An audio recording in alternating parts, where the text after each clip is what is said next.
Hello hello. हाँ, good morning my students, please sit down. अब देखिए, आज सुखद संयोग ऐसा है कि मैं आपको दो आईएएस क्वालिफाइड और टॉपर बच्चों से मिला रहा हूं। एक है हसन और दूसरा विवेक भी आएंगे, वो भी आपसे मिलेंगे। आज मेरा करंट अफेयर्स का क्लास भी था, लेकिन मेरे लिए बहुत खुशी का दिन है। रविराज आया था संयोग से संडे को, क्योंकि अभी अटैचमेंट उसका है, वो अभी ट्रेनिंग में है। हसन भी थे, हसन भी सिलेक्टेड थे पिछली बार, लेकिन हसन ने छुट्टी ली और हसन ने एक अच्छा खासा टाइम हमारे संस्थान में दिया है और इस बार भी इन्होंने हमारे साथ एसोसिएटेड रहे।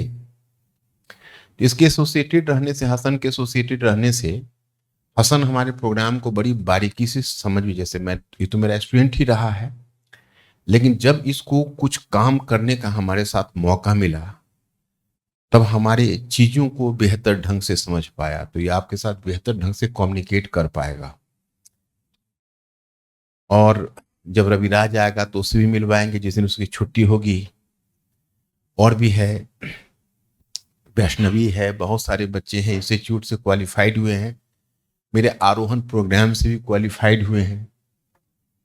कम से कम हमें इस बात की खुशी है कि हमने इस मुखर्जी नगर की लाज रख ली। तो चारों तरफ जिस तरह से अकाल और सूखा पड़ा है तो बच्चे निराश हो जाते, लेकिन आपको निराश होने की आवश्यकता नहीं है।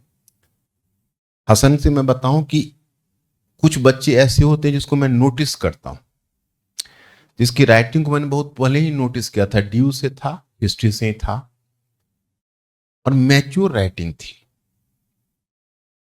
और जब हमारे यहाँ एक क्लास ही कर रहा था तो क्लास करने के बाद यूजीसी पहले क्वालिफाई किया, तो बहुत अच्छा हमें कॉम्प्लीमेंट दिया ये।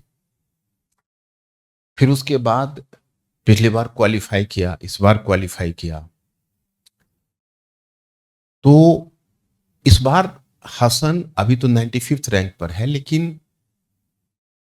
दुर्भाग्य ये रहा कि हालांकि हसन का मॉक इंटरव्यू मैंने ही लिया था, यहाँ मेरे कौलबाग सेंटर से एसोसिएटेड था, तो मुलाकात तो डेली होती थी और बच्चों को गाइड भी करता था। तो लेकिन इससे हमारी मुलाकात जो यहाँ हुई, वो मुलाकात हमने इंटरव्यू बोर्ड में बतौर, उस समय मैं चेयर कर रहा था, और जब मैंने इसको परखा तो मैं खुद ही बहुत इंप्रेस्ड हुआ कि मैंने बहुत एंगल से इसको क्वेश्चन पूछा और जितना ये मैच्योर आंसर दिया, तो मुझे लगा कि इस बार ये आईएएस में जरूर सेलेक्ट हो जाएगा। पहली बार रेलवे मिला था। इसका अगर दुर्भाग्य क्या हुआ कि जहां यहां से यूपीएससी गया, बोर्ड इसको सबसे खराब मिल गया।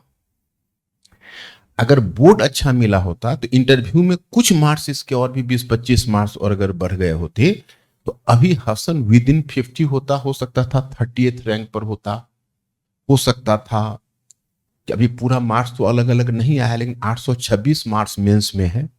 इंटरव्यू में कितना है? 175। पिछले साल कितना था? 190। पिछले साल 195 था, 20 मार्क्स कम हो गया। इस बार जितना इंटरव्यूज का तगड़ा था, इसका 200 प्लस जाना चाहिए था, तो हो सकता था कि 1 to 20 में ही भी कहीं होता। तो देखो, लक का खेल होता है यूपीएससी, थोड़ा बहुत लक तो वहां काम करता ही है, लेकिन मेहनत और क्वालिटी ऑफ वर्क रंग लाती है। तो सिर्फ तुम हसन से रूबरू वार्ता कर लो, तब हसन अपना एक्सपीरियंस इन बच्चों को शेयर करिए और मोटिवेट करिए, है ना, कि ये लोग पहले अपने आप में, ये लोग बहुत डरे हुए हैं, पहले प्रीलिम्स से डरे हुए हैं। बहुत लोगों के चेहरे पर हमेशा 12:12 होता रहता है। मैं चाहता हूं इन लोगों के चेहरे पर एक हंसी आए, पहले एक उत्साह आए, ये आए कि हाँ ठीक है, हम सफल हो सकते हैं। मैंने पहले ही से, मैंने बिना जंग लड़े हुए ही, एक बार अच्छा स्टेटमेंट हमको कपिल देव का लगा। कपिल देव मतलब ओरिजिनल कपिल देव नहीं, जो 1983 का जो मूवी थी, जब गया था वो खेलने, और उधर से जो टीम आई थी, कौन सी, वेस्ट इंडीज की टीम थी और सबसे तगड़ा टीम थी, है ना, और विवियन रिचर्ड्स जैसा बैट्समैन था। तो सबको देख के ही इंडियन जो प्लेयर्स थे उसके आधे कलेजे, तो मूवी तो उन्होंने देखा होगा, उड़ गए थे। तो उसने बड़ा हरियाणवी बोली में कहा था कि खेलने से पहले ही अगर कंधा गाड़ दोगे तो कैसे काम चलेगा। तो तुम लोग खेलने से पहले ही कंधा गाड़ देते हो, इसलिए खेलने से पहले कंधा मत गाड़ो, पहले बढ़िया से फाइट करो, है ना। बाकी हसन एक्सपीरियंस ठीक, Hasan please hello take it. Guys, कैसे हैं आप सभी लोग। अच्छा हाँ, हाँ, माइक है ना। तो पहला तो ये है कि जब मैंने ये प्रिपरेशन शुरू की थी, डर तो जैसे आप लोगों को लगता है तो मुझे भी लग ही रहा था। लेकिन मेन क्या है कि जिस तरह से आप इसको एनालाइज करोगे, इसकी हर एक स्टेज को अगर आप एनालाइज करोगे तो पाओगे कि हर एक स्टेज पे एक स्ट्रेटेजी काम करती है। आप उसके तरह अगर करेंगे तो सफलता जो है थोड़ा लेट हो सकती है, लेकिन आपको मना नहीं मिलेगा, उसमें सफलता मिलेगी ही मिलेगी। तो आपको एक प्रोसेस में ना फेथ होने की जरूरत है। जो भी आप प्रोसेस का पार्ट बने, उस प्रोसेस में यकीन रखें कि मैं अगर इस प्रोसेस को अच्छी तरीके से करूंगा तो सफलता तो मिलेगी। हो सकता है कि कुछ कभी, क्योंकि जैसे सर ने बताया कि लक का तो रहता है हर एक स्टेज में। सपोज ऐसे आप प्रीलिम्स दे रहे हैं, तो हो सकता है कि प्रीलिम्स के दौरान आप बहुत मॉक्स जो आप दे रहे थे काफी अच्छे जा रहे थे, प्रीलिम्स के दौरान एक क्वेश्चन आपको उस टाइम पे नहीं आया, या दो क्वेश्चन आपने जल्दबाजी में गलत कर दिए। तो होता है कि एक स्टेज में एक अटेम्प्ट में आपका इस तरह से हो सकता है। लेकिन अगर आपने प्रयास अपने जो है पूरी शिद्दत के साथ किया है तो आपको जो है सफलता हमेशा ही मिलेगी। हर एक स्टेज में एक प्रोसेस है, उस प्रोसेस को फॉलो कीजिए तो फिर वो ज्यादा सहायता रहेगी आपको। दूसरा ये है कि थोड़ा सा खुद पे यकीन रखिए। जैसे अब जब मैंने शुरू किया था तो काफी टॉपर स्टॉक्स उस टाइम पे भी आते थे। तो मेरा ये था कि मैं टॉपर स्टॉक बहुत कम सुनता था, मिनिमल सेंस में सुनता था। इन द सेंस कि मुझे पता है कि मेरी स्ट्रेंथ क्या है और मेरी वीकनेस क्या है। तो सब किसी को अपनी एक स्ट्रेंथ पता होती है, अपनी एक वीकनेस पता होती है। सपोज इतने सारे सब्जेक्ट हैं यूपीएससी में, तो हो सकता है मेरी हिस्ट्री ठीक हो, मेरी पॉलिटी ठीक हो, लेकिन मेरी इन्वायरमेंट थोड़ी सी कमजोर हो।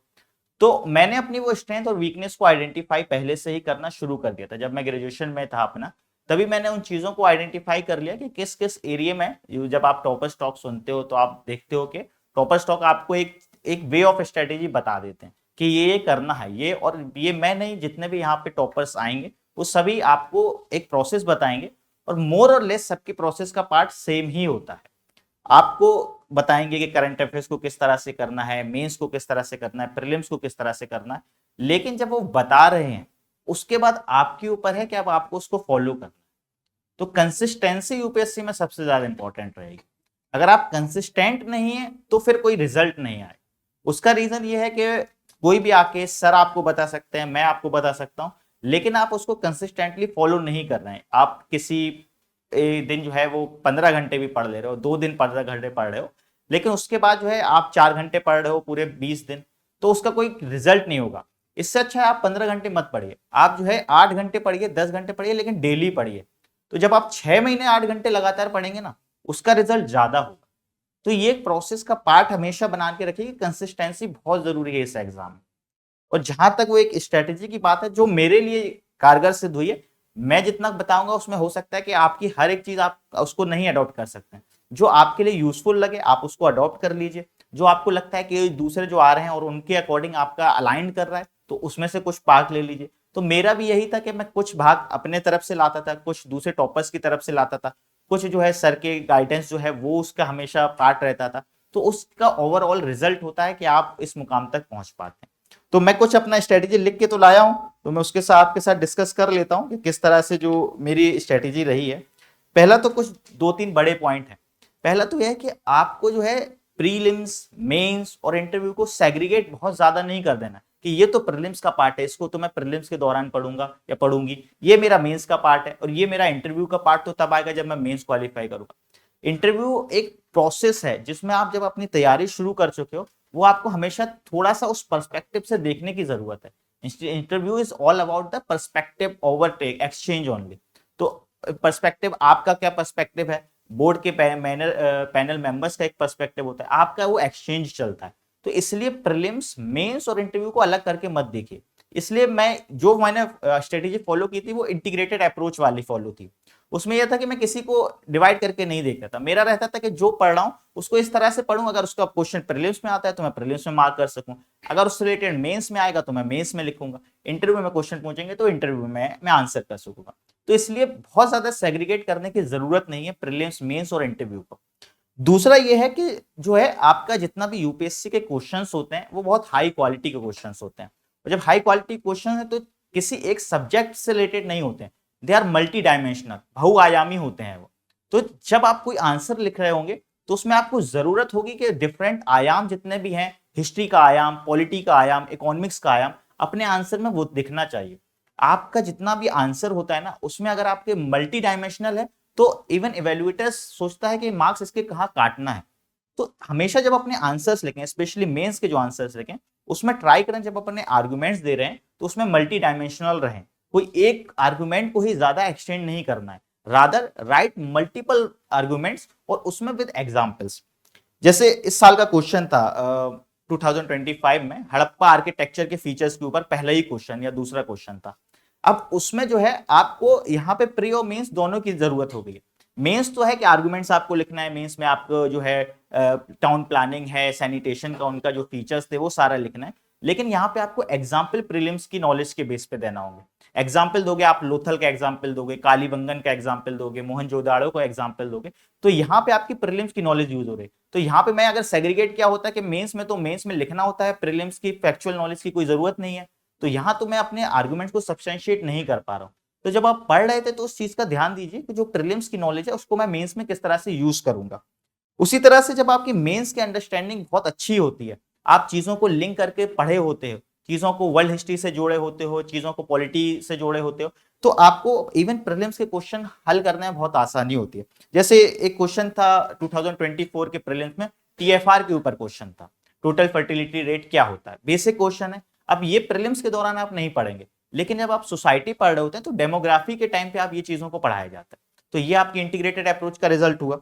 इसी तरह से एक क्वेश्चन था कि कुछ साल पहले सोशल कैपिटल क्या होती है। ये इस साल जो है 2025 में जीएस 2 में सोशल कैपिटल के ऊपर क्वेश्चन था। उससे पहले आई गेस 2020 में प्रीलिम्स में क्वेश्चन था कि व्हाट इज सोशल कैपिटल।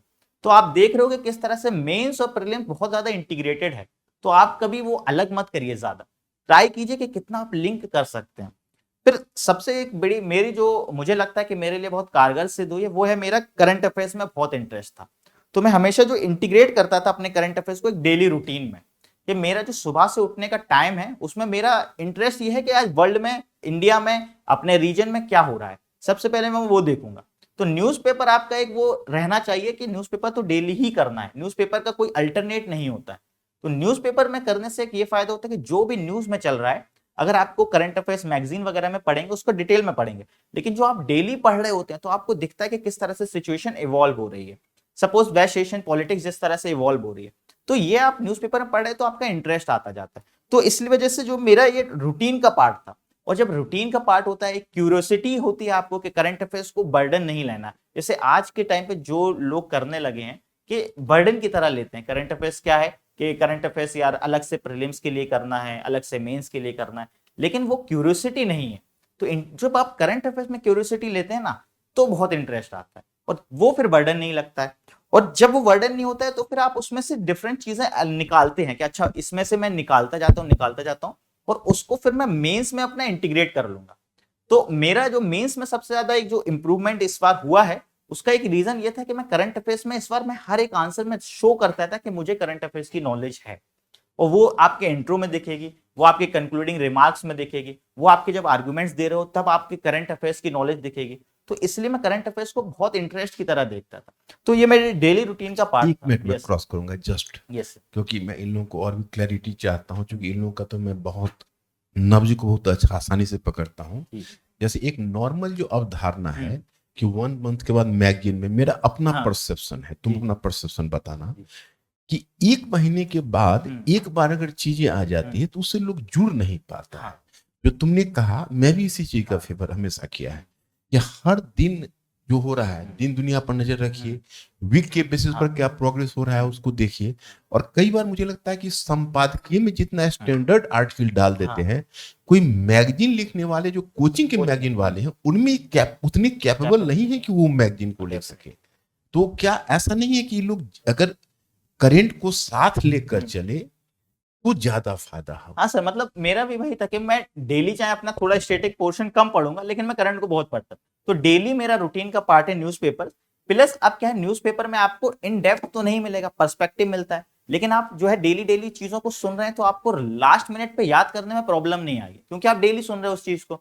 उसके बाद एक मैं मैगजीन रखता था, किसी भी आप जो है इतना मार्केट में मैगजीन अवेलेबल रहती है, एक मैगजीन को क्या है कि आप करंट अफेयर्स में न्यूज़पेपर में आ गया था वो इन्फॉर्मेशन, लेकिन अब उसको इन डेप्थ कवर करना है, उसके लिए आपको मैगजीन यूजफुल हो जाती है। फॉर इंस्टेंस अभी जो है इजराइल और ईरान का वॉर चल रहा है, तो ये मैं न्यूज़पेपर में पढ़ रहा हूं किस तरह से ईरान ने क्या किया, देन इजराइल क्या कर रहा है, I will be reading about it.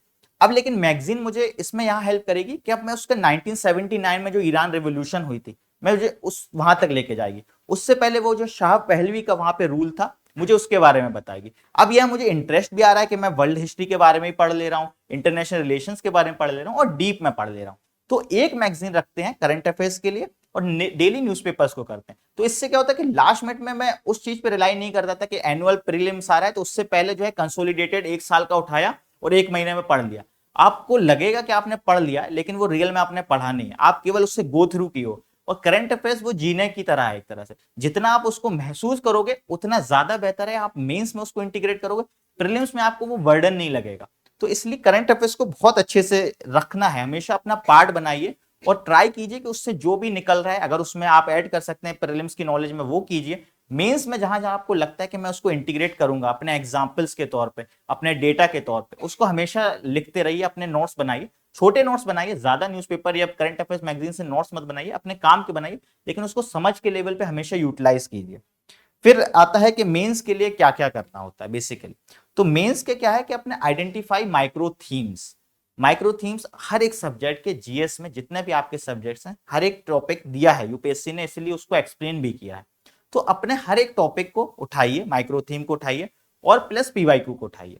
इन दोनों को उठा के देखिए कि किस डेप्थ में क्वेश्चन यूपीएससी पूछता है। टॉपिक सिलेबस में होगा, डेप्थ पीवाईक्यू में होगी, उन दोनों को इंटीग्रेट कीजिए, आइडेंटिफाई कीजिए कि अच्छा यहां से क्वेश्चंस आते हैं।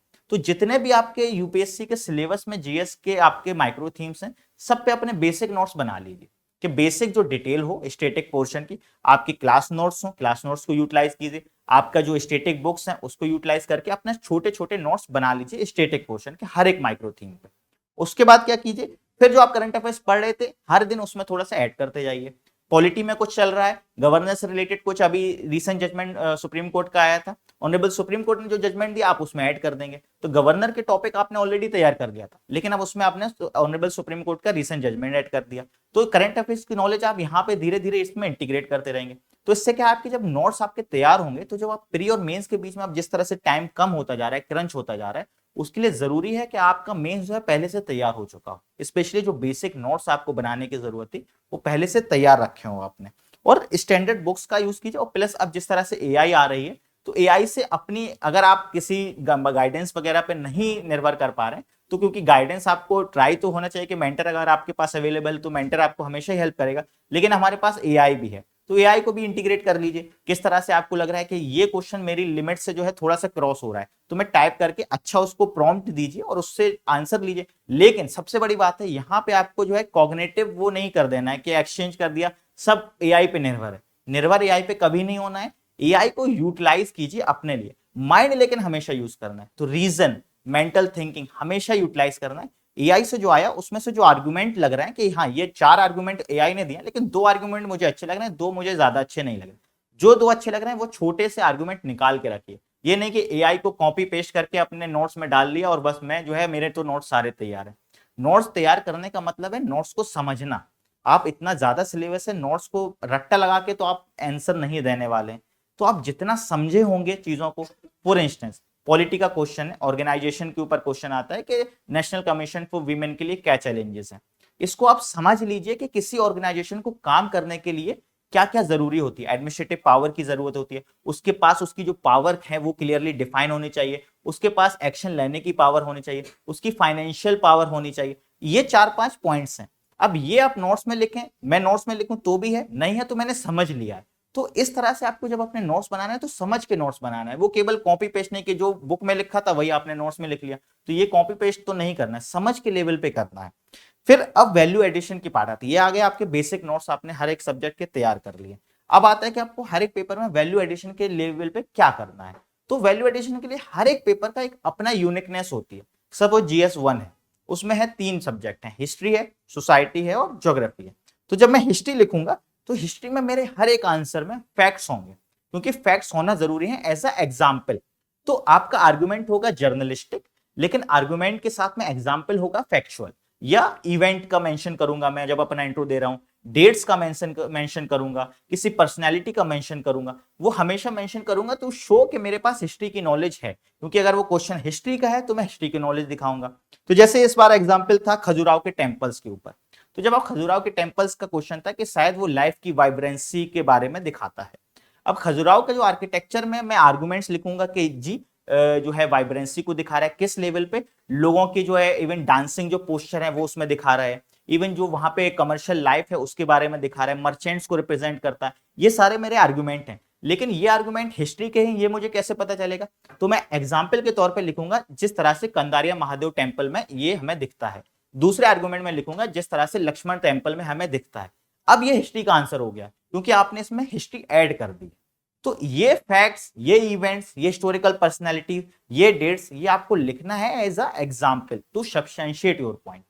उसी तरह से जैसे ज्योतिबाई फूले के ऊपर इस बार क्वेश्चन था, तो ज्योतिबाई फूले का जब मैं आंसर लिख रहा हूँ तो मैं लिखूंगा कि he was anti cast, he was for the women empowerment etcetera etcetera, ये आपके आर्गुमेंट्स हैं। लेकिन अब ये हिस्ट्री का क्वेश्चन कैसे बनेगा? एग्जाम्पल के तौर पे एंटी कास्ट है तो एग्जाम्पल में दूंगा कि उनकी गुलामगिरी जो बुक है उसमें उन्होंने ऐसा कहा है। विमेन से रिलेटेड मैं लिखूंगा 1848 में उन्होंने गर्ल्स स्कूल्स को उद्घाटन किया था। अब क्या है, डेट्स भी आ गई 1848, गर्ल्स स्कूल का भी मेंशन कर दिया, तो now it becomes more substantial point. तो उस तरह से आपको हिस्ट्री करना है। ज्योग्राफी क्या है? ज्योग्राफी में आपकी फिजिकल ज्योग्राफी है, तो जब फिजिकल ज्योग्राफी है तो फिजिकल ज्योग्राफी के आर्गुमेंट्स जो की टर्म्स हैं, जैसे अगर क्लाउड बर्स्ट के ऊपर क्वेश्चन आ रहा है तो उसमें आप लिखोगे एडियाबेटिक कूलिंग होती है, ओरोग्राफिक रेनफॉल होता है, रेन शेडो मूवमेंट इवेंट्स होते हैं। तो इस तरह से क्या है, ये की टर्म्स हैं, और फिर आपके पास एग्जाम्पल हो जाएगा कि जो है वो 2013 में चमोली में जो है इस तरह का डिजास्टर हुआ था, फिर अभी रिसेंटली शिमला में इस तरह के डिजास्टर देखेगा। ये आप एग्जाम्पल कहां से लाए हैं? करंट अफेयर से ला रहे हैं। आर्गुमेंट्स क्या थे? की टर्म्स जो थे वो ज्योग्राफी के थे, और प्लस ज्योग्राफी में मैपिंग बनाना है, जहां पे आपको लग रहा है स्कोप है इंडिया का मैप बनाने का, वर्ल्ड का मैप बनाने का, आप वहां पे बना दीजिए, नहीं तो फिगर बनाना है कुछ जो है। सपोज इस तरह इस बार जो है सुनामी का क्वेश्चन था, तो आप सुनामी की वेव्स जो है बना के आइडेंटिफाई शो करेंगे कि ये पीक्स होती है, ये डाउन होता है। तो इस तरह से आपको ज्योग्राफी का हो जाता है। सोसाइटी में यूजली जो है जितना आप ऑब्जर्व करेंगे सोसाइटी को, स्पेशली जो रिसेंट जगह पे जो भी हो रहा है, सुसाइड के केसेस आ रहे हैं या जिस तरह का भी सोशलाइजेशन में चेंजेस हो रहे हैं, तो आप स्पेशली जहाँ यहाँ न्यूज़पेपर बहुत सोसाइटी में काम आता है। एक बेसिक आपकी अंडरस्टैंडिंग हो गई, प्लस आपका जो न्यूज़पेपर में आपने जो इवेंट्स पढ़े होंगे, सपोज अभी रिसेंटली गाजियाबाद में एक इंसिडेंट हुआ था, जो 3 जो बच्ची थी उनका सुसाइड का, ये मेरे लिए एक तरह से ये सोसाइटी का एग्जाम्पल है। अब जब मैं अपना आर्गुमेंट दे रहा हूँ तो मैं गाजियाबाद इवेंट का डिस्कस कर दूंगा एग्जाम्पल के तौर पर। तो सोसाइटी क्योंकि डायनेमिक है, क्वेश्चन हमेशा इसमें स्टेटिक नहीं होते हैं, तो जितना आप अपने जो ऑब्जर्वेशन को अच्छा रखेंगे सोसाइटी में, आपको वो बेनिफिट होगा। इसी तरह से GS2 है तो उसमें आपके जजमेंट्स हमेशा इंक्लूड होने चाहिए, आर्टिकल्स इंक्लूड होने चाहिए, और ये जजमेंट आर्टिकल ये सब प्रीलिम्स की नॉलेज है। तो आप वो मत सोचिएगा कि प्रीलिम्स अलग हो गया है, अब मेंस में मुझे पॉलिटी में लक्ष्मीकांत पढ़ने की जरूरत नहीं है, जो बेसिक आर्टिकल्स रिवाइज करने की वो जरूरत ही नहीं है, वो आपको वहां लिखना है, तभी आपकी नॉलेज शो हो रही है कि किस तरह से आपके पास नॉलेज है पॉलिटी की, आर्टिकल्स की, रिकमेंडेशंस की, कमेटी की जो रिकमेंडेशंस है उनको मेंशन करना है। तो पॉलिटी में इस तरह का जो आप एडिशन करोगे। इकोनॉमी में फैक्चुअल डेटा जो फैक्ट्स हैं, सोर्सेस ऑफ फैक्ट्स हैं, इकोनॉमिक सर्वे को मेंशन करेंगे, बजट को मेंशन करेंगे, कितना अनएम्प्लॉयमेंट डेटा है उसको मेंशन करेंगे, ये इंडियन स्किलिंग रिपोर्ट को मेंशन करेंगे। तो ये सारा वैल्यू एडिशन है। तो अपना हर एक सब्जेक्ट को आइडेंटिफाई कीजिए, टॉपर्स के जितने नोट्स वगैरह टेलीग्राम वगैरह पे भी अवेलेबल होंगे धीरे धीरे करके, उनसे देखिए कि हर एक सब्जेक्ट की एक यूनिकनेस है। अपने जो मेंटर्स हैं, अपने जो गाइडेंस मिलता है आपको, जो टीचर्स वगैरह हैं, उनसे उस चीज की, उस सब्जेक्ट की वो यूनिकनेस आइडेंटिफाई कीजिए कि इस सब्जेक्ट की ये यूनिकनेस है, अगर आप इसको ऐड करेंगे तो मार्क्स इंक्रीज होते हैं। इथिक्स है तो इथिक्स में जितने आप एग्जाम्पल मल्टी डायमेंशनल वे में लिखेंगे, थोड़े से हिस्ट्री, क्योंकि आप लोग ज्यादातर जो स्पेशली जो हिस्ट्री ऑप्शनल का स्टूडेंट होता है उसके पास तो एग्जाम्पल की कमी नहीं होती है, तो वर्ल्ड हिस्ट्री के एग्जाम्पल हो गए, इंडियन हिस्ट्री के एग्जाम्पल हो गए, थोड़ा पॉलिटी से एग्जाम्पल लाइए, थोड़ा इन्वायरमेंट से लाइए, एडमिनिस्ट्रेटिव सिस्टम से लाइए। तो जितने एग्जाम्पल आप इथिक्स में लिखेंगे आर्गुमेंट्स के साथ, पॉलिटी जो इथिकल थ्योरीज हैं उसके आर्गुमेंट लिखिए, उसके थ्रू अगर लिखेंगे तो इथिक्स में आपका वैल्यू इनरिच होता ही है। ये तो आ गई मेंस की बात। अब जो है सबसे बड़ा जो है प्रीलिम्स, जो बहुत सबको डर लगता है, तो मेरा ये रहा कि मैंने 3 अटेम्प्ट दिए, मेरे तीनों प्रीलिम्स हुए, और मेरे मार्क्स जो है 110 प्लस हमेशा प्रीलिम्स में रहे। तो उसका रीजन ये था कि एक तो यह है कि मैंने एक्सटेंसिवली चीजों को कवर करने की कोशिश की। उसमें मैंने केवल 3 चीजें अडॉप्ट की थी। पहला है कि बेसिक, बिल्कुल बेसिक एनसीईआरटी। तो एनसीईआरटी है या उसके पास आपका अच्छा कोई अल्टरनेटिव अवेलेबल है, उसको आपको फॉलो करना है प्रीलिम्स के लिए। तो हर एक सब्जेक्ट में भी सारे सब्जेक्ट के एनसीईआरटीज नहीं पढ़नी। हिस्ट्री और ज्योग्राफी और साइंस, ये 3 सब्जेक्ट ऐसे हैं जिसमें आपको एनसीईआरटी की बेसिक नॉलेज की जरूरत पड़ती है। तो मेरा ये था कि मैं थर्ड अटेम्प्ट भी दे रहा था तो भी मैं उससे पहले अपना जो है एनसीईआरटी दोबारा से पढ़ के जाऊंगा, क्योंकि क्वेश्चन आते हैं, नहीं आते हैं तो एटलीस्ट कंसेप्चुअल क्लैरिटी हो जाए मेरे को। तो पहला तो है एनसीईआरटी हर एक सब्जेक्ट की आपको नहीं पढ़नी है। कुछ सब्जेक्ट हैं आइडेंटिफाई, हिस्ट्री, ज्योग्राफी, साइंस, ये 3 सब्जेक्ट हैं जिसमें आपको एनसीईआरटी की मदद लेनी। दूसरा है आपका बेसिक स्टैटिक नॉलेज। तो स्टैटिक नॉलेज बहुत जरूरी है प्रीलिम्स में। आप करंट में अराउंड क्वेश्चंस आएंगे, लेकिन अगर आपकी स्टैटिक नॉलेज है तो आपका जो है एक वो कॉन्फिडेंस भी बूस्ट होता है कि आप प्रीलिम्स में नॉलेज जाने से पहले, पेपर जाने से पहले अगर आपको पता है कि मैंने बेसिक अपना कवर कर रखा है तो एक कॉन्फिडेंस रहेगा।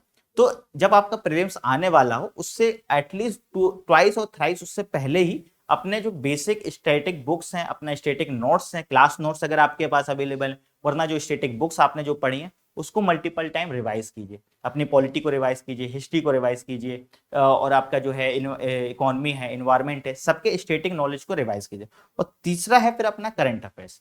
तो करंट अफेयर्स के लिए मैंने शुरू में ही डिस्कस कर लिया, क्योंकि आप वो बर्डन की तरह नहीं ले रहे थे तो आपके लिए 1-1.5 साल के करंट अफेयर्स बहुत आसान है, क्योंकि आपको याद रट्टा नहीं लगाना था। आपने समझ समझ के उनको देखा है, इवॉल्व होते हुए देखा है। ईरान की सिचुएशन आपने 2 महीने पहले भी देखी थी, अभी भी देख रहे हैं, आने वाले टाइम में भी देखोगे, तो आपको पता है कि इस तरह से सिचुएशन इवॉल्व हुई थी। यहाँ पे ये इंस्टीट्यूशन नॉलेज में था, यहाँ पे ये वाला जो है इंटरनेशनल बॉडी वो न्यूज में थी, तो उस तरह से मैंने तैयार ऑलरेडी कर रखा है। तो लास्ट में केवल रिवाइज करने करंट अफेयर्स को। तो करंट अफेयर्स कुछ पेपर्स में ज्यादा इंपॉर्टेंट हो जाते हैं, जैसे साइंस एंड टेक्नोलॉजी है। तो साइंस एंड टेक में क्या है कि आपका बेसिक जो स्टैटिक नॉलेज है वो तो यूजफुल रहती है, साथ में उसमें करंट अफेयर्स ज्यादा क्वेश्चंस आ जाते हैं। दूसरा एनवायरमेंट है, तो एनवायरमेंट में जितनी स्पीसीज न्यूज में है, नेशनल पार्क्स न्यूज में है, तो इस तरह के जो आपका जरूरी हो जाता है।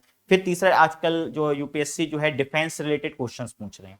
तो पिछले साल कॉम्बैट एयरक्राफ्ट के ऊपर क्वेश्चंस थे, उससे पहले स्कैम जेट, इसके रैमजेट टेक्नोलॉजी के ऊपर क्वेश्चन थे। उसको जो डिफेंस में चल रहा है उसके बेसिक नॉलेज जो है कंसेप्ट आप तैयार करके रख लीजिए। और फिर international mapping, international mapping 2-3 question हर साल आते हैं और इजी आते हैं। अगर आप न्यूज़पेपर जो है मल्टीपल ईयर्स से जब पढ़ते हुए आ रहे हो तो बहुत आसान इंटरनेशनल क्वेश्चंस होते हैं, मैपिंग के क्वेश्चंस होते हैं।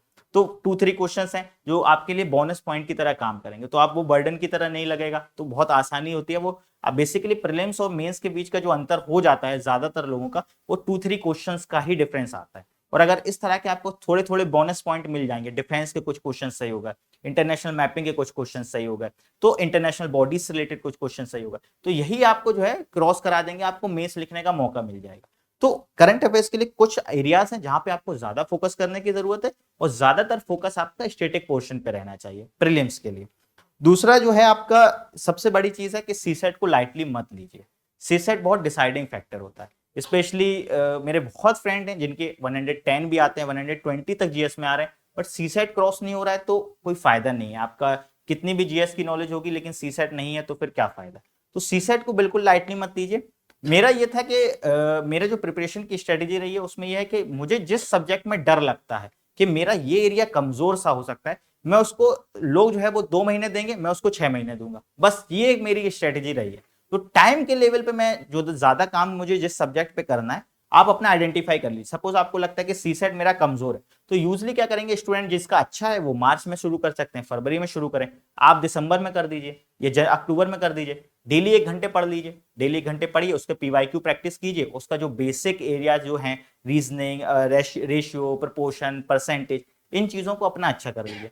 डेली 1 घंटा देंगे और लास्ट मिनट पे आप थोड़ा सा ज्यादा अटेम्प्ट कर लेंगे। तो सीसेट को बिल्कुल लाइटली कभी भी मत लेना है, स्पेशली जब आप प्रीलिम्स की तरफ जितना जाएं उतना ही आप दोनों को इक्वल वेटेज दें, क्योंकि सीसेट क्रॉस करना बहुत जरूरी है। सीसेट के बिना फिर कोई फायदा नहीं है।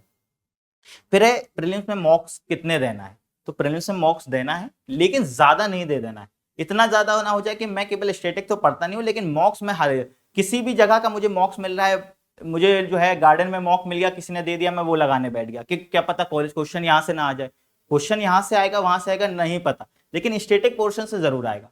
तो मॉक्स जो है इतने देना है कि एक जो है शेड्यूल के अकॉर्डिंग अपना दे दीजिए, अपना सब्जेक्ट आप पढ़ रहे हैं उसको पढ़ने के बाद अपना मॉक दे दीजिए, और उसके बाद उसको एनालाइज करने का तरीका क्या है, उसमें मार्क्स के बेसिस पे एनालाइज कभी नहीं करना कि मेरे 42 आ रहे हैं या मेरे 142 आ रहे हैं, डजंट मैटर, क्योंकि वो प्रीलिम्स जो है वो यूपीएससी ने नहीं बनाया। क्वेश्चन में एनालाइज ये करना है कि जो मेरा गलत हुआ, सही तो हुआ बेहतर है, लेकिन जो मेरा गलत हुआ वो मेरा फैक्चुअल गलत हुआ या मेरा लॉजिकल गलत हुआ। अगर कोई क्वेश्चन फैक्चुअल था और मेरा गलत हो गया तो ठीक है, मेरे पास फैक्ट इससे ज्यादा नहीं याद कर सकता हूँ, ठीक है फैक्ट है गलत हो सकता है, लेकिन मैं अपने जो रियल एग्जाम होगा वहां में फैक्ट को अगर क्वेश्चन आते हो मुझे नहीं पता है मैं अटेम्प्ट नहीं करूंगा। तो मेरा जो प्रीलिम्स की स्ट्रेटेजी होती थी उसमें मेरा स्ट्रेटेजी ये थी कि मिनिमाइज योर एरर्स, जितनी आप अपनी कम करेंगे एरर्स उतना ज्यादा बेहतर। अटेम्प्ट करिए, अपने अकॉर्डिंग अटेम्प्ट कीजिए, एक एक्यूरेसी आप अपनी आइडेंटिफाई कीजिए कि कितनी एक्यूरेसी आपके क्वेश्चंस में आती है, लेकिन फोकस, क्योंकि अभी आपका एक जो पहला फेज चल रहा है, जब अभी आप पहले अटेम्प्ट दूसरे अटेम्प्ट वाले ही लोग हैं, तो जब आप इस तरह से हैं तो आप अपना नॉलेज बेस बढ़ाने पे फोकस कीजिए, ना कि गैसिंग वर्क के क्वेश्चन में अगर यूपीएससी ने पूछा है इट माइट हैपन तो हाँ ये तो मुझे लॉजिक लग रहा है ये मैं सही कर देता हूँ, लॉजिक के हिसाब से अभी एटलीस्ट शुरू वाली फेज में नहीं जाना होता है। नॉलेज को अपने इंक्रीज कीजिए, अटेम्प्ट कीजिए कि हाँ ये फैक्चुअल है, ये मुझे नहीं आता, ये मैं इसको नहीं मारूंगा, लेकिन जहां मुझे पता है ये लॉजिक के बेस पे मैं इसको सही कर सकता हूँ ये मैं ट्राई कर लूंगा। तो जब आप मॉक भी दे रहे हो तो वहां पे आइडेंटिफाई कीजिए कि कहाँ मेरा फैक्चुअल एरर थी और ये मुझे नहीं आता था, आगे से मुझे ध्यान देना है कि या तो मैं याद कर लेता हूँ उसके बाद भी अगर फैक्ट आएगा मैं नहीं अटेम्प्ट करूंगा, और लेकिन यहाँ पे मैं लॉजिक लगा रहा था कि इस तरह से ये लिंक होना चाहिए था लेकिन मेरा ये लॉजिक गलत हो गया, तो उसका एक्सप्लेनेशन पढ़ लेना है कि ये एक्सप्लेनेशन इस पोर्शन का है, अब मुझे समझ आ गया तो अगली बार जब ये क्वेश्चन एक्सप्लेनेशन के बेसिस पे मुझे सॉल्व करना होगा तो मैं कर लूंगा। तो इस तरह से जब आपको मॉक को एनालाइज करना है, स्पेशली टेस्ट को उस तरह से एनालाइज करना है, मार्क्स के बेसिस पे एनालाइज नहीं करना है। तो मार्क्स किसी के कम आ रहे हैं तो डिमोटिवेट भी नहीं हो जाना है। तो मेरे काफी फ्रेंड हैं जो कहते हैं यार मार्क्स नहीं आ रहा है, अब मेरे को समझ नहीं आ रहा है मैं क्या करूं, क्योंकि मार्क्स तो प्रीलिम्स में टेस्ट बनाने का तरीका ही है कि आपको थोड़ा सा प्रेशराइज किया जाए, तभी आप वो प्रेशर सिचुएशन को झेलना सीखेंगे। कि अचानक अनकन्वेंशनल पेपर आ गया तो आप क्या करेंगे, सपोज 2023 में इतना अनकन्वेंशनल पेपर था, तो अगर आप वो प्रेशर झेलना नहीं सीखे हैं तो आपको प्रॉब्लम हो जाएगी। इसलिए टेस्ट को दे दीजिए लेकिन उसका एनालाइज करना ज्यादा जरूरी है, और साथ में पीवाईक्यू। तो प्रीलिम्स के लिए पीवाईक्यू, मेंस के लिए भी उतना ही जरूरी है, लेकिन प्रीलिम्स के लिए जरूरी है एक तो आइडेंटिफाई योर थीम्स, कि किस थीम से क्वेश्चन यूपीएससी पूछने लगा है, कहां से अब न्यू एरियाज हैं जहां से यूपीएससी क्वेश्चन पूछेगा, और दूसरा कि अगर नहीं पूछ रहा है वही मुझे आइडेंटिफाई हो रखे हैं, लेकिन किस डेप्थ में पूछेगा वो भी मुझे पीवाईक्यू से ही पता चलेगा। तो पीवाईक्यू को एक बार नहीं करना है, मल्टीपल टाइम्स करना है। जो पीवाईक्यू यूपीएससी के प्रीलिम्स के क्वेश्चन है, हर एक सब्जेक्ट के जो आपके क्वेश्चन है उसको मल्टीपल टाइम्स कीजिए, फिर आइडेंटिफाई कि ये थीम है, इस थीम में इतना डेप्थ, ये थीम है इसमें बेसिक पूछना है, बायोटेक है बेसिक पूछेंगे, स्पेस टेक है थोड़ा सा डीप पूछेंगे, नैनोटेक है थोड़ा सा बेसिक पूछेंगे। इस तरह से आइडेंटिफाई किस डेप्थ में जाना होता है उस तरह से अपनी प्रिपरेशन को मेंटेन करके रखिए। और सर यहाँ ऑप्शनल के हिस्ट्री के स्टूडेंट्स भी हैं। हाँ, तो बेसिकली हिस्ट्री का जो है ऑप्शनल का बेसिक तरीका ये है कि पेपर 1 है और पेपर 2 है। तो पेपर 1 में भी अपना आइडेंटिफाई कीजिए कि आपका क्या एरिया थोड़ा सा ज्यादा अच्छा हो सकता है, क्योंकि अटेम्प्ट तो एक जगह से 2 करना है, एक जगह से एक ही करना है। तो जहां जैसे मेरा था कि मैं एंशियंट इंडिया करता था, क्योंकि मैं सर से जो पढ़ा था तो मेरे पास है कि क्लास नोट्स मेरे पास अवेलेबल है, तो मेरा एंशियंट इंडिया मुझे थोड़ा सा इंटरेस्टिंग लगता था तो मैं यहाँ से ज्यादा अटेम्प्ट करता था। तो अपना एरिया आइडेंटिफाई कर लीजिए। उसमें यह है कि आइडेंटिफाई करने के बाद अपना जैसे पीवाईक्यूज जो आप ऑप्शनल के देखेंगे उसमें देखेंगे कि किस तरह से क्वेश्चंस आते हैं, पोस्ट हड़प्पन जो पोस्ट वैदिक पीरियड है वहां से क्या क्वेश्चन आ रहा है, लेटर वैदिक पीरियड है, अर्ली वैदिक पीरियड है, उससे किस डायमेंशन में क्वेश्चन पूछते हैं। और मोरलेस जो सर ने क्लास में करा दिया था मुझे, तो मैं तो अपने क्लास नोट्स पे रिलाई करता था कि क्वेश्चन उसी के अराउंड आ जाता था। यूजली मैं सोचता था कि सर ही पेपर बना के शायद देते होंगे यूपीएससी को, तो इस वजह से आ जाता है, क्योंकि क्लास नोट्स में जितना होता है बस उससे काम हो जाता था। तो क्लास नोट्स को अपने अच्छे से जो है कंप्लीट कीजिए ऑप्शनल के लिए। और उसके बाद में जो अगर आपको कुछ लकनाज लग रहा है, जैसे मैपिंग एक एरिया होता है जिसको आपको बहुत अच्छे से करना है, जैसे मेरा पहले अटेम्प्ट में मैपिंग मैंने अच्छे से नहीं की थी तो उसका मुझे थोड़ा सा नुकसान हुआ था। तो मैपिंग को हमेशा अच्छे से करना है। पेपर 1 में एंशियंट इंडिया है, मिडिवल इंडिया, तो जिसमें आपको इंटरेस्ट आ रहा है उसको ज्यादा अच्छे से नोट्स बना लीजिए।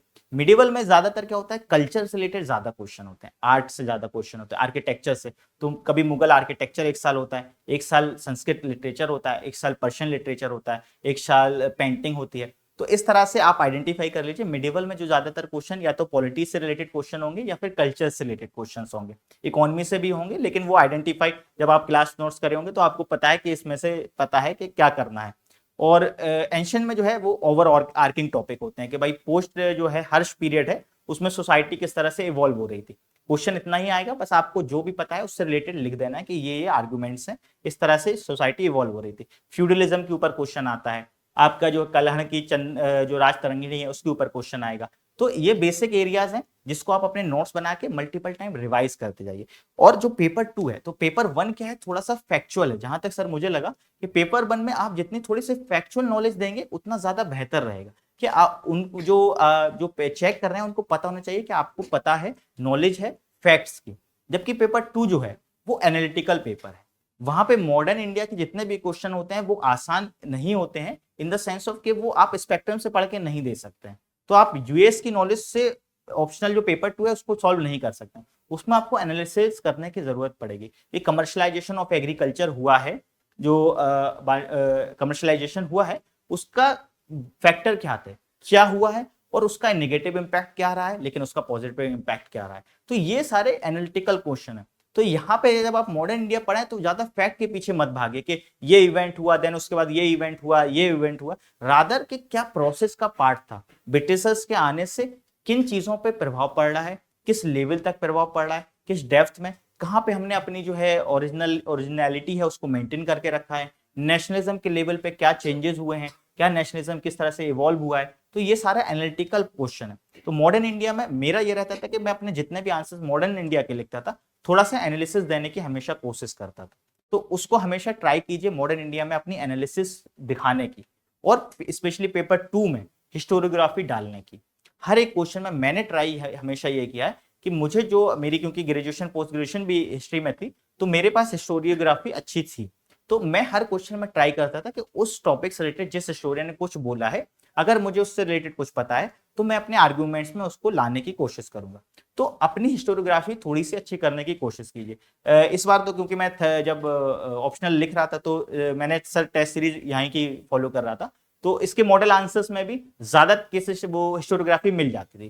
तो जब आपके यहाँ टेस्ट सीरीज के मॉडल आंसर मिलते थे उसमें हर एक आर्गुमेंट आंसर में कुछ ना कुछ हिस्टोरियन का आर्गुमेंट होता था, मैं उसको अपने नोट्स में इंक्लूड करता गया और लास्ट में मैंने जाके उनको वहां पे रिप्रेजेंट किया। तो हिस्टोरियोग्राफी पेपर 2 में ज्यादा इंपॉर्टेंट रहेगी। पेपर 1 में जहां डिबेट्स हैं, जैसे हड़प्पा का डिक्लाइन क्यों हुआ, डिबेट है, तो उस पर क्वेश्चन आएगा। आयरन का क्या रोल था 6th सेंचुरी में, उसके ऊपर डिबेट है, तो उस पर आपकी हिस्टोरियोग्राफी वहां इंपॉर्टेंट हो जाती है। लेकिन पेपर 2 में हिस्टोरियोग्राफी नहीं भी पूछ रहे हैं तो आप ट्राई कीजिए इंक्लूड करने की हर एक अलग पेपर में।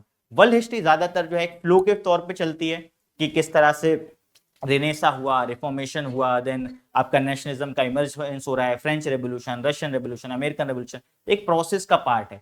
तो वो वर्ल्ड हिस्ट्री को आप एक प्रोसेस की तरह देखिए कि किस तरह से वर्ल्ड हिस्ट्री इवॉल्व धीरे धीरे कर रही है, तो वो इंटरेस्ट भी आएगा। और यहाँ पे आप जितना इवेंटफुल आंसर्स लिखोगे वर्ल्ड हिस्ट्री में उतना ज्यादा बेहतर रहता है।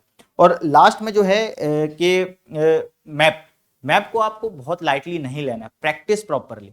तो जैसे सपोज प्रीलिम्स आ रहा है, प्रीलिम्स से कम 4 महीने पहले आप अपना मैप का जो बेसिक डिस्क्रिप्शंस हैं, आइडेंटिफाई करना की तरीका है कि किस पैलियोलिथिक की कौन सी साइट है, मेसोलिथिक की कौन सी साइट है, न्यूलिथिक की कौन सी साइट है, आइडेंटिफाई करना सीख लीजिए और उसका बेसिक डिस्क्रिप्शन आपके पास हो कि ये बेसिक डिस्क्रिप्शन में इसमें ये देने वाला हूँ। तो जो प्रीलिम्स आता है उससे पहले ही आपका मैप कंप्लीट होना चाहिए और आपका ऑप्शनल कंप्लीट होना चाहिए। ऑप्शनल बहुत जरूरी है, इसलिए सपोज दिसंबर है, जनवरी से आप प्रीलिम्स में लगने वाले, तो बिफोर दिसंबर आपका जो ऑप्शनल है कम से कम आपने 2 बार रिवाइज कर लिया हो, उसको कंप्लीट करके उसको रिवाइज करके रख दीजिए। क्योंकि प्रीलिम्स और बीच का जो टाइम होता है 2 महीने होते हैं, 2 महीने में ऑप्शनल जितना हिस्ट्री का ऑप्शनल है वो इतना ज्यादा वास्ट है कि उसको आप कंप्लीट एक बार में नहीं कर पाएंगे। तो आपके पास नोट्स होंगे, रिवाइज करना है तो फिर 2 महीने में आप अपना रिवाइज कीजिए और जितना आंसर्स लिख सकते हैं आंसर लिखने की प्रैक्टिस कीजिए। तो ऑप्शनल को कभी भी लाइटली नहीं लेना है कि अगर आपको टॉप 100 या टॉप 200 में जाना है आपको ऑप्शनल ही वहां लेके जाएगा। ऑप्शनल के बिना आप जो है वहां उस पोजीशन में नहीं पहुंच पाएंगे, क्योंकि जीएस की एक लिमिट होती है कि आप एक पॉइंट के बाद जीएस में मार्क्स नहीं बढ़ा सकते हो। तो ऑप्शनल अपना प्रीलिम्स से कम 2 बार रिवाइज कर लीजिए और फिर जब प्रीलिम्स और मेंस का टाइम आता है तो उस बीच में अपने कम से कम 2 बार रिवाइज कर लीजिए। और लास्ट में वही है कि मेरी जो 2 अटेम्प्ट में गलतियां हुई मेरा पेपर कंप्लीट नहीं होता था, स्पेशली ऑप्शनल का पेपर कंप्लीट नहीं हो पा रहा था। तो वो मेरी गलती हो रही थी और मुझे था कि मैं पेपर कंप्लीट कर लूं तो मेरे मार्क्स इंक्रीज करेंगे। तो जब भी आप ऑप्शनल लिखें या जीएस लिखें, स्पेशली ऑप्शनल में हमेशा ध्यान रखें, ऑप्शनल पेपर कंप्लीट जरूर करना है। आपकी नॉलेज वो तभी तक वहां तक पहुंचेगी जब आप पेपर को कंप्लीट करके आओगे। तो पेपर को हमेशा कंप्लीट करने की कोशिश करना है। और अगर आप पेपर अच्छे से जो है अपने क्लास नोट्स को सर ने जो बढ़ाया है उसको अगर आप वहां रिफ्लेक्ट करके भी आ गए अच्छे तरीके से और बस पेपर कंप्लीट करके आए, आपके अच्छे मार्क्स आएंगे ऑप्शनल में। तो वो एक लास्ट है। और शेड्यूल मेरा एक तरह से ये होता था कि डेली डे को आपको क्या करना होता है कि मैं 4 चीजों में डिवाइड करता था। सुबह उठ के अपना पहला न्यूज़पेपर हमेशा ही करना है। दूसरा है कि एक सब्जेक्ट अपना कोई उठाया, उसका स्टैटिक पढ़ना है, उससे रिलेटेड पीवाईक्यू देखना है, वो सारा। फिर बीच में मैं करंट अफेयर्स की मैगजीन फॉलो कर लूंगा, तो थोड़ा सा पोर्शन डेली करंट अफेयर्स की मैगजीन पढ़ रहा हूँ। 30 डेज में अपने आप से कम एक मैगजीन 2 बार कवर कर सकते हो, अगर थोड़ा थोड़ा भी 1 घंटे 2 घंटे पढ़ेंगे। और फिर दूसरा सब्जेक्ट पढ़ूंगा। पेयरिंग हमेशा सब्जेक्ट्स की करके रखना होती है कि अगर आप हिस्ट्री पढ़ रहे हैं तो हिस्ट्री थोड़ा सा सब्जेक्टिव होती है, तो इसके साथ में मैं साइंस एंड टेक पढ़ लेता हूँ। तो दो इससे क्या होता है, इंटरेस्ट आपका बना रहता है कि बोरिंग सा नहीं हो रहा है कि मोनोटोनस सुबह से लेकर शाम तक मैं हिस्ट्री पढ़ रहा हूँ। तो एक पॉइंट के बाद मैं खुद ही राजा जैसा फील करने लग जाऊंगा, ये इतना मैंने जो है हिस्ट्री पढ़ लिया। फिर मैं पॉलिटी पढ़ रहा हूँ तो मैं जो है प्रेसिडेंट जो है honourable president honourable prime minister के बारे में पढ़ता ही जा रहा हूँ सुबह से शाम तक। तो इससे अच्छा बेहतर है कि 2 सब्जेक्ट पढ़ेंगे तो थोड़ा सा इंटरेस्ट बना रहेगा, थोड़ा सा एनर्जी बनी रहेगी। और बेसिकली तैयारी का सबसे बड़ा मूल मंत्र ये है कि जिसमें कुछ टाइम भी लग जाता है, सबसे बड़ा मूल मंत्र है कि आपको इंटरेस्ट आना चाहिए। अगर आपको रियल में इंटरेस्ट आ रहा है, करंट अफेयर्स में अपने जो सब्जेक्ट नॉलेज में इंटरेस्ट आ रहा है, आपका उद्देश्य है कि मैं पढ़ तो एग्जाम के ले रहा हूँ लेकिन मैं कुछ सीख भी रहा हूँ, हर दिन मैं चीजों को सीख रहा हूँ, अगर वो इंटरेस्ट आपका बना रहेगा तो आपके लिए बहुत लंबा भी अगर थोड़ी सी जर्नी हो, आई विश कि किसी की ज्यादा लंबी जर्नी ना हो, लेकिन थोड़ा सा भी टाइम लगता है, लेकिन वो आपकी जो मोटिवेशन है वो हमेशा बनी रहेगी। तो बेसिकली ये एक बेसिक स्ट्रक्चर है जिसको आप लोग फॉलो कर सकते हो और जिसमें से अपना जो है थोड़ा यूनिकनेस तो हर किसी को डालना होती है। अपनी स्ट्रेंथ अपनी वीकनेस आइडेंटिफाई कर लेना कि मेरी ये एरिया में थोड़ा सा अच्छी है लेकिन यहाँ मैं थोड़े से कमजोर हूँ, तो जहाँ कमजोर हूँ वहां अपना नॉर्मल एवरेज से ऊपर करिए, जहां थोड़ा अच्छा है वहां थोड़ा सा ज्यादा करने की कोशिश कीजिए। तो आई विश कि आपको जल्द से जल्द जो है वो सक्सेस जरूर मिल सके। Thank you.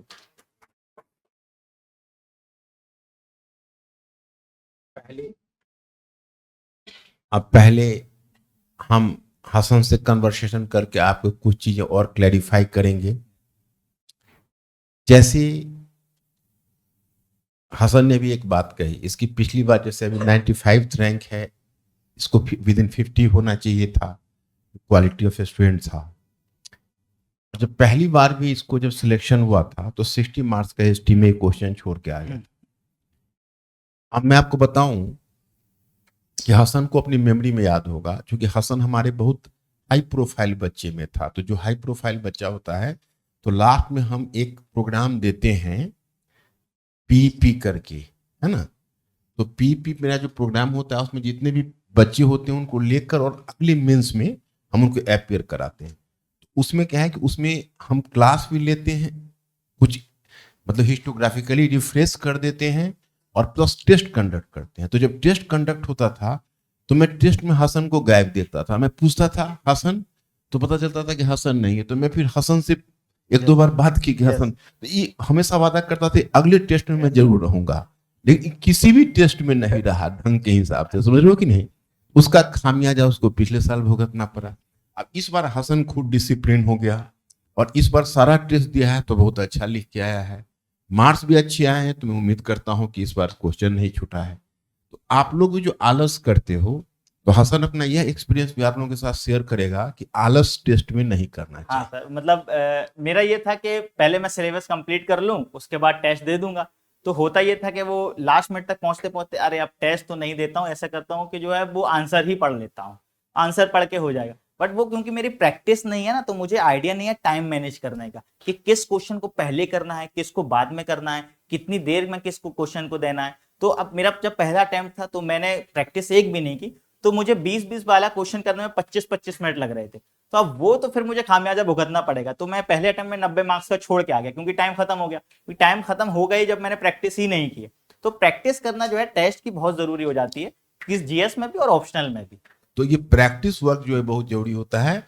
और ये हसन से आप लोग ये सबक ले लीजिए। आप लोगों को मैं घेरता हूं कि टेस्ट क्यों नहीं दिया, तो तुम लोग भी ऐसी तरह से बहानेबाजी करते हो तो टेस्ट देना बहुत जरूरी होता है। पहली चीज तो आप समझ गए होंगे हसन की।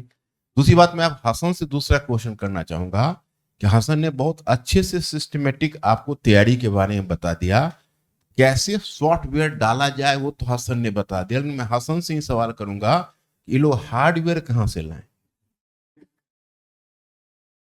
सर हार्डवेयर के लिए तो जरूरी है कि जो कर सकते हैं, अफोर्ड कर सकते हैं, तो वो सर का अगर गाइडेंस अवेलेबल है तो आपके लिए बेहतर है कि, क्योंकि इंटीग्रेटेड मैनर में अगर लोग पढ़ेंगे तो आपका बेसिक तो वहीं से तैयार होगा। हाँ, एक बार बेसिक तैयार हो गया उसके ऊपर तो फिर आप अपना ऐड करते जाइए। इसमें इसमें तुम अपना एक्सपीरियंस बताना ऑनेस्टली, यस। कि मेरा अपना मानना है कि जैसे शरीर में हम अगर बॉडी है उसका फिजिकल एक्सरसाइज नहीं करते हैं तो एट्रोफी आ जाती है, हाथ कमजोर हो जाता है। जैसे किसी आपका हाथ में अगर कमजोर हो तो डॉक्टर क्या कहता है कि आप डंबल करिए, तो मस्तिष्क भी बढ़ता है। हाँ सर, डेफिनेटली। जैसे आप उसमें लोड करते जाते हो, इंटीग्रेटेड करके लोड करते जाते हो, वैसे लोड करोगे तो फिर जम्बल्ड हो जाएगा, तब आपको वो नर्वस कर देगा, एग्जाइटी भी ला सकता है। लेकिन अगर जैसे इसने कहा कि इंटीग्रेटेड अगर आप लोड करते जाओगे तो हार्डवेयर भी साथ साथ बढ़ता जाएगा, और सॉफ्टवेयर, जैसे डब्बे में आप कोई चीज डालते हो ऐसे ऐसे हिलाते हो तो अंदर जाता जाता है और नई चीज आती जाती है। तो पहले मैं आपको बताऊं कि इतनी चीजें करने के लिए साथ साथ आपको हार्डवेयर भी बढ़ाना पड़ेगा। तीसरा सवाल, मैं तीसरा सुझाव और लेना चाहता हूं, क्योंकि हसन हमसे तो इधर इस साल तो जुड़ा ही रहा है और कुछ महीनों से कौलबाग सेंटर से भी जुड़ा रहा है और मेंटरशिप भी वहाँ किया है और बच्चों को बहुत अच्छे से गाइडलाइन भी दिया है और मेरे पूरे प्रोग्राम को बहुत अच्छे से समझा।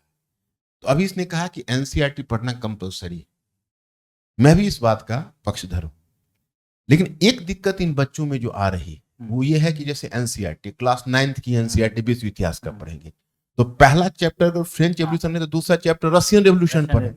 तो फ्रेंच रेवोल्यूशन और रशियन रेवोल्यूशन के बीच जो सोशियो इकोनॉमिक और पॉलिटिकल चेंज हुआ है वो गैप है वहां। हाँ उसके विकल्प में हमने जो बेसिक फाउंडेशन बनाया है वो बुक तुमने देखा यस सर, होगा। I have seen. हाँ, तो वो बुक अगर पढ़ने के बाद तब अगर एनसीईआरटी भी साथ साथ ये लोग देखते चले। एनसीईआरटी को आप क्या करें कि प्रीलिम्स के लिए उसमें जो कुछ स्पेशल नॉलेज होती है उसको यूटिलाइज करें, लेकिन जो बेसिक तैयार करना था तो जो बेसिक सर ने बताया बुक्स वो आपको मेंस के लिए बहुत यूजफुल है, क्योंकि एक अंडरस्टैंडिंग आपकी इवॉल्व हो जाएगी उससे। तो वो एक अल्टरनेट की तरह आप उसको रख सकते हैं, उसको रखिए और फिर एनसीईआरटी लास्ट में उसको साथ में उसको कॉम्प्लीमेंट कर सकते हैं आप उससे।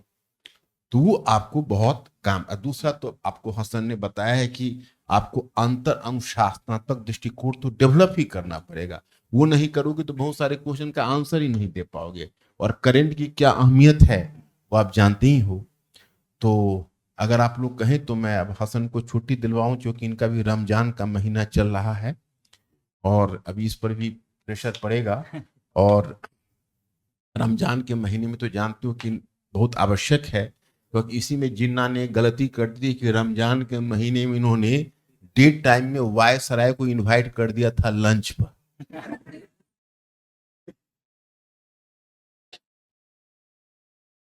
तो इसलिए, तो क्या आप लोगों को सवाल भी करना है?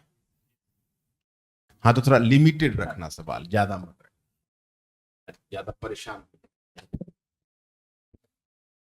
सर आपसे थोड़ा इंटरव्यू के बारे में पूछना था। जैसा कि आपने कहा करंट की कनेक्टिविटी के बारे में, मणिकांत सर तो वीकली करंट को कवर करा देते हैं आंतरिक और वैश्विक स्तर के बारे में। तो सर आपसे इंटरव्यू में करंट से कितने क्वेश्चन वगैरह उन्होंने कैसे वार्तालाप किया था वो कुछ? यूजली हाँ, मतलब इंटरव्यू में यही होता है, एक तो आपका जो बैकग्राउंड है उससे रिलेटेड नॉलेज पूछी जाती है, दूसरा जो करंट में डेवलपमेंट्स हो रहे हैं उससे रिलेटेड क्वेश्चंस होते हैं। तो जैसे मेरा लास्ट टाइम जो था वो मेरे हिस्ट्री से रिलेटेड क्वेश्चन ज्यादा थे, इस बार जो मेरा था वो ज्यादातर करंट रिलेटेड क्वेश्चन। तो जैसे अभी एआई वगैरह का वो चल रहा है, तो एआई से क्या इम्पैक्ट होगा, क्या हम कुछ कर सकते हैं एआई की दुनिया में, क्या हमारे पास और सॉल्यूशंस हैं, तो इस तरह के क्वेश्चन थे। देन उसके साथ में जो नेशनल सॉन्ग के बारे में क्वेश्चन हो रहे थे।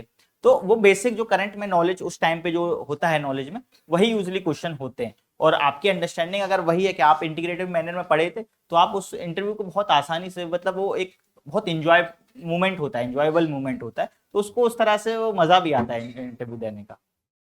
Thank you sir. हम्म। हाँ।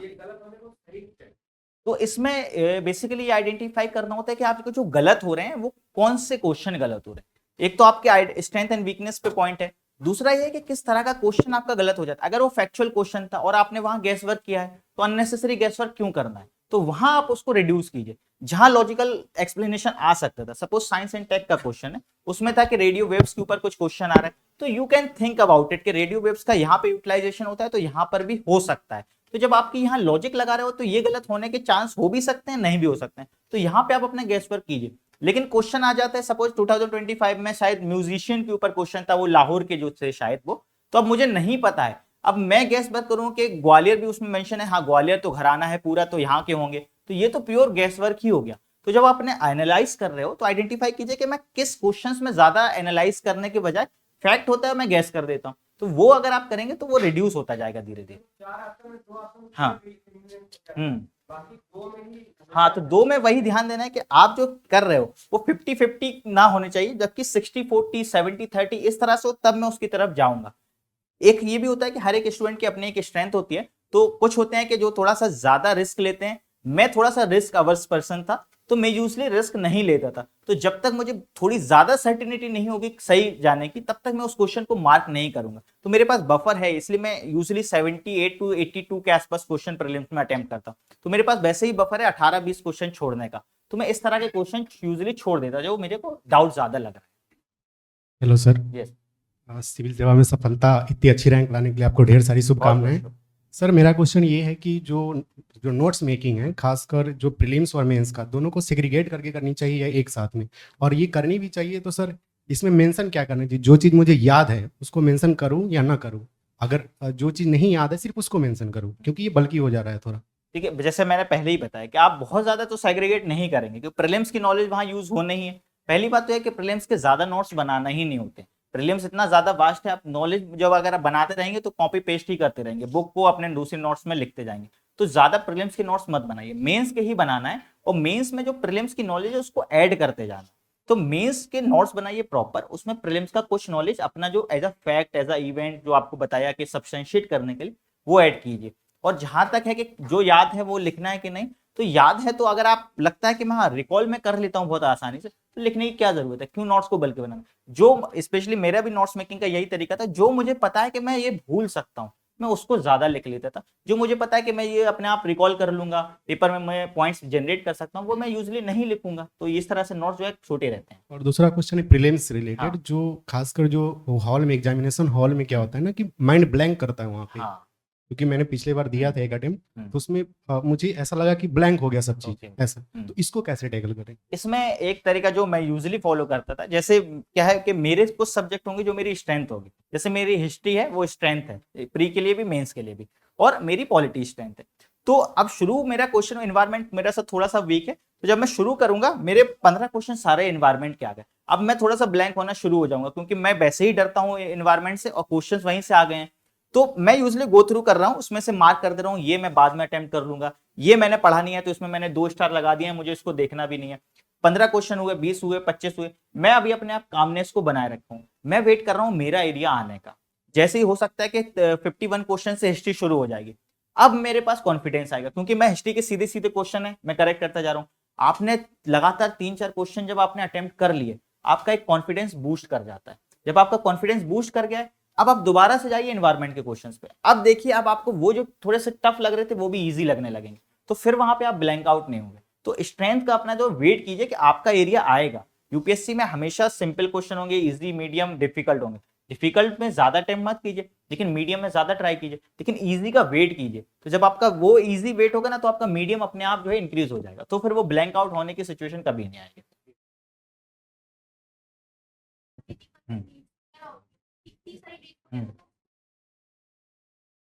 मैं बेसिकली जैसे एक तो ये था कि मैं स्टोरी की तरह चीजों को समझता हूँ, तो जब स्टोरी की तरह समझते हैं तो आपको डेट्स वो सब्सटेंशिएट एग्जाम्पल की तरह दिखते हैं, वो आपको ये नहीं लगता कि ये हुआ ये हुआ ये हुआ, रादर वो किसी को सब्सटेंशिएट कर रहे हैं। तो एक तो मेरा वो तरीका था।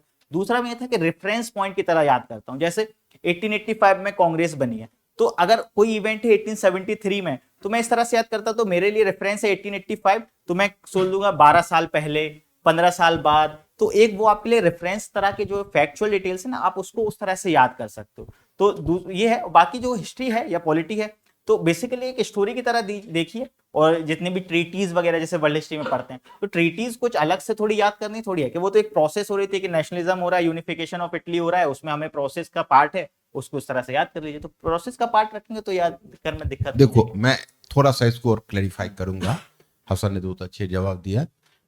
जैसे इसने भी कहा कि उसको कहानी के तौर पर देखने का, तुमने हिस्ट्री, जहां तक मुझे ध्यान है कि तुम भी बेसिक फाउंडेशन में हो, है ना, और तुमने भी 2-3 ही क्लास हिस्ट्री किया है, पूरा क्लास करो, तुमको खुद पता चल जाएगा कि कैसे डेट्स याद होता है। जैसे समझ लो ना, होता क्या है कि जैसे तुम कोई चीज ऐसी है जीवन में जो नहीं भूलते हो, लैंडमार्क है। जैसे तुम अपने घर में नहीं भूलोगे कि मेरे दादाजी 5 भाई थे, इनमें किसकी शादी पहले हुई थी, और मेरे चाचा जी 4 हैं, तो कौन बड़े या कौन छोटे हैं, क्योंकि वो तुमने अपने साथ होते हुए देखा। तो जब देखोगे कि ऐसे ऐसे इतिहास चल रहा है, एक के बाद दूसरा किंग आ रहा है, एक के बाद दूसरी घटना हो रही है, उसे और उस घटना का संबंध कहीं ना कहीं चेंज से है, तो दिमाग में तुम विश्वास करोगे हिस्ट्री के सहारे हम सारे विषय को क्रोनोलॉजी में ढाल लिए। हमारे लिए इकोनॉमी भी वैसे नहीं है। इकोनॉमी भी हम पहले नेहरूवादी मॉडल तभी करेंगे, और अभी जो नेहरू जी, इनका जो मोदी जी का जो आत्मनिर्भर भारत है, उसके बीच हम पूरा क्रोनोलॉजिकली देखेंगे कि भाई कैसे कैसे इकोनॉमिक पॉलिसी इवॉल्व किया। जैसे कोई नेहरू जी के बारे में कहता है, नेहरू जी ने तो इकोनॉमी को डुबा दिया, क्योंकि नेहरू जी ने उस समय आर्थिक आयात प्रतिस्थापन की नीति अपनाई। तो पहले आप दुनिया के कंटेक्स्ट को देखो कि नेहरू ने जब किया तो दुनिया क्या कर रही थी, और मोदी जी आर्थिक उदारीकरण अपनी मर्जी से किए कि जबरन करवाया गया। आर्थिक उदारीकरण नरसिम्हा राव ने प्यार से तो नहीं किया, उसको अंतरराष्ट्रीय कंटेक्स्ट से जोड़कर देखना पड़ेगा। Are you getting this point और नॉट? तो मतलब क्या है, यही तो मैं तुम लोगों को बताना चाहता हूं। आत्मज्ञान बिना सब सुना, क्या मथुरा क्या काशी। जगाओ अपने आप को, है कि नहीं, उसको जगाओ अपने आप को, समझ रहे हो कि नहीं। ये सब कुछ समस्या नहीं है, सब कुछ याद रहेगा, हार्डवेयर भी बढ़ेगा। बस जो अभी इसने कहा है, जैसे जैसे विषय कहा है, उस सब का तुम लोगों को बल्कि नोट डाउन करना चाहिए था, और उसके मुताबिक पढ़ने में लगाना चाहिए था, क्योंकि इसके शरीर में भीगा हुआ है। ये कागज देखी बात नहीं कर रहा है, आंखों देखी बात कर रहा है ना। डियर स्टूडेंट्स, हमारे चैनल को लाइक शेयर सब्सक्राइब करें और अपनी तैयारी को और बेहतर बनाएं।